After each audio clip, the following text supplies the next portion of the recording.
Sarah, it's Michael, Don, and Peter. How are you? Wonderful, guys. Thanks so much for having me on. So you must be scared out of your mind. No, unless you start psyching me out. No, I would never do that. Michael, I'm thrilled. I'm excited. The people have asked me a lot of ways how you feel, how are you kind of getting your mind around this, and I feel like it's less pressure and more just responsibility. Like it's a huge honor. I'm so grateful to Flip and all the rest at Yes for giving me this opportunity. But more than anything, like you talk about being a female and with it, like I want to make sure little girls out there get the same opportunity and have this same opportunity afforded to them. And I think it starts with being given these opportunities and making sure you succeed. So. Yeah. Let's hope. Fingers crossed, right? Yeah, we've seen Sherry Ross with the Devils on radio. We've seen, of course, Susan Waldman on radio, too. And so New York has been a little bit more open-minded, Sarah. Explain to us exactly how this all started to happen.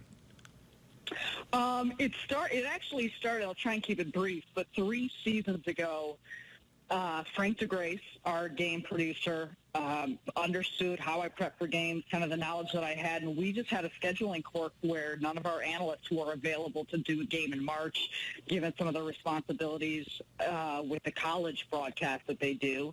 And so he had presented the idea, and John Filippelli, our executive producer, on board with it, saying we should give Sarah a shot to do color on that game. And since then, the following seasons, there was more games last season, and this off season, Flip had presented the idea to me and to my agent, and just kind of what I thought about the opportunity, and obviously it's something that I didn't expect, but I was thrilled with. You know, you said something that made me think of this question, Sarah. You said you want little girls to be able to dream. So I'm wondering, as little Sarah Kustok is growing up, I don't know if you had broadcasting on your mind, but once that became something that was on your mind, did you look up to anybody? I mean, was there anybody to look up to for you? Yeah, absolutely. I think there's a whole list of people, and I don't think it's just narrowed down to females. But I think once to quickly answer your question, I didn't know until I was finishing up grad school that I wanted to get into broadcasting. I knew I wanted to stay around sports, love speaking, love writing, always have loved to research, and so that's how it kind of fell into place. Doris Burke, without a doubt, to me is a gold standard of everything she does. The versatility, obviously, calling NBA games and being an analyst, but the way in which she's been versatile in so many different roles, hosting, on the sideline, men's basketball, women's basketball, you name it. Robin Roberts is someone who I think early on and even through college, I always loved the way in which she was able to present herself. And I think you can go down the list with a variety of different people. More than anything, the people I've clung to are just those who seem genuine, sincerely themselves, prepared, but who jump off the screen and you can relate with because it seems like they're being their authentic self. Sarah, as the husband of a woman in sports broadcasting, and my wife was very excited when she heard the news for you. One thing that's always struck me is it started very early on in my wife's career that I noticed the gigs that she was always going for were sideline reporter. Do you think the system is inherently flawed, that still does seem to be so the preeminent role for women when there's no, I'm not saying the job's not important, it clearly is, but there's no denying that it's a lesser role than the two people who talk the entire game? I think that has been the way of sports broadcasting for quite some time now. And I think, Peter, that's the exciting thing is that I think it's slowly starting to change. And I think in many regards, when you're getting into positions or you're kind of in that, for lack of a better term, entry-level spot, that's where you have an opportunity to get your foot into.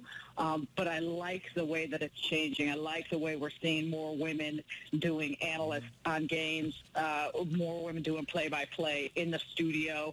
And to your point, the sideline role is incredibly valuable, and some people love the idea of reporting, of being in the action, of, getting those updates. They're great with finding some of those, juicy type of tidbits throughout a game that they could tossed in and doing sit-down interviews. So I think it all is kind of what different journalists or broadcasters aspire to do. But I like the idea that it's females. It's not so much a pigeonhole into if you want to cover sports, that's the role that you are pushed into.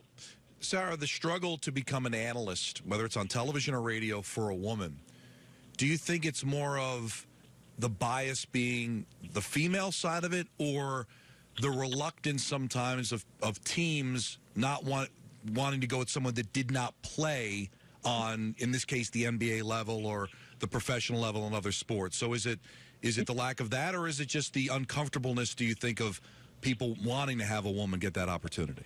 Yeah, Don, I think that's a balance, and that's a great point, because I think, in many respects, that's kind of the mindset of, well, you didn't play at this level. You didn't play the NBA game, so how are you going to critique? But I think with that being said, it's basketball, and you understand the game of basketball, and if you've been around it, if you studied it, if you talk to for us, it's also all about entertaining and teaching the viewers. So are you competent enough to be good enough at your job to entertain viewers and to teach them, to try and give them a better insight into the game, into what they're watching? And so I think when you look at it that way, if you could understand basketball, if you could talk to coaches, if you're able to inform your viewers, then hopefully that helps break through with some people who are having trouble getting past the idea that this is a female calling an NBA game of which they have not played at that level. All right, now, Peter and Don, let me illuminate you to Sarah's mindset, okay? Sarah was a great basketball player at DePaul. Great three-point shooter. She actually believes that she could beat me in a free throw shooting contest. She has challenged me, but now she might not have the time for it, that she's a big star, but I think I would destroy her. I don't see. I've seen her on YouTube. Right. You have no shot. Why? I shoot like 90% from the free throw line. Don and Peter, if I'm being totally honest, I've never even seen Michael's shot. You don't have to. But Michael, I love you with all of my heart. I have the utmost respect for you. I don't think there's a chance that you could beat me in a shooting contest. Not even a chance. Now we have to make this happen. Couldn't agree more with Sarah on this. Wow.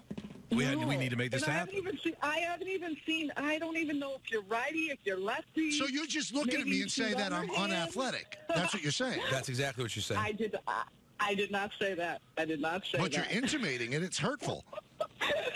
No. I told you, you are truly one of my favorite people. A free throw contest, if you could go, how many free throws do you think you'll make if we shot 10 free throws? 9. Lies. Tell the truth at least. Come on. 9. So you think you're going to hit 10 for sure? Do you go home? When do you have He's to lying, Sarah. Sarah, I have a hoop in my garage. And you shoot 90%? When was the last time you shot on your hoop in the garage? About a week ago. Oh, what a liar. I did with Charlie. And you go out and you shoot 90% regularly. Regularly. I don't believe you. Don't make this happen. You know where she's going to be for every home game, right? So go to Brooklyn when the baseball season's over. Before the game, do it. All right, we'll do it, Sarah. Crew will be there. We'll document it. But then, Sarah, you're going to come on the show and say how wrong you are about my athletic ability. Hey, if you beat me, I will. I've not said anything about your athletic ability, Michael. I'm just strictly talking about your free throw shooting. I'd come on the show. I would. Don and Peter could come up with we could have a nice little bet. Love this. And we could come up with a good bet. And I'm not a sore loser. I'm also not a sore winner. I won't. But I think this should happen. We've been talking about this for years. But I am both of the things you just mentioned. Yeah. I'm a sore winner and a sore loser, and I will hang on the rim if I win. I love it. I hope so. So what happens? We won't even talk about if you lose. I hope so. Oh, you're so polite. She's so nice. You could rag on me. You could throw it in my. Michael, I'm excited for this. I am too. You're truly one of my favorite people. If I beat you, can I do the game with you and Ian? Yeah, sure. It's up to Flip, of course, but you'll be okay with it. Flip's going to say no. Flip approves. I'm sure. I think Flip would love that. Absolutely. All right, now They need more Michael K on Yes. Yes, they need more K on Yes. I would like to turn the tables. If I win, could we have you on? Because that would be a huge boost to our broadcast. Love it. Love it. So Let's do it. I don't want you not to be on account of if I win. Wow, she's very cocky in a very sweet way. All right, now, before I let you go, okay, so you're going to be the lead analyst, but let's talk about the Nets. I look at this team, and I say, you know what? They're going to be fun to watch. I love the people that are in charge. I love Sean Marks. I think that Atkinson is an excellent coach. I think the arrow points, yes, are up on the Nets. Do you feel the same way? Yes, I'm excited. Let's start with Sean Marks' vision. He's got a direction. He's got a roster together of players that Kenny Atkinson can work with, can develop. They got young guys. I am excited about D'Angelo Russell. I mean, this kid's 21 years old. No, didn't have the start to his career the first 2 seasons in L.A. that he wanted. He is talented. So you add a playmaker. You got to hope Jeremy Lin stays healthy. Forget how much time that he missed last year. Karis LeVert showed a lot of flashes at the end of last year. He's got a little more just kind of NBA experience now under his belt. I heard he had a monster summer. Alan Crabb, you get for as many threes as they shot, you get a three-point shooter. I just think that there's a lot of positives, and the way in which they play the up-tempo style will be fun. They've got the personnel to fit that type of style. And I just think there's a lot of upside, and if different guys can take a jump and take a leap from where they were at last season, I think there's a lot of things to look forward to. Well, we look forward to hearing you on the air. John Filippelli, who made this decision, has vision. He could take people that have never done it and see things that other people don't see. Now, he failed with me. I think he's going to be successful with you, and you're going to be awesome, and I couldn't be happier for you. Thank you so much, Michael. Thank you guys for having me on. I appreciate it. And I'll see you on my backyard court.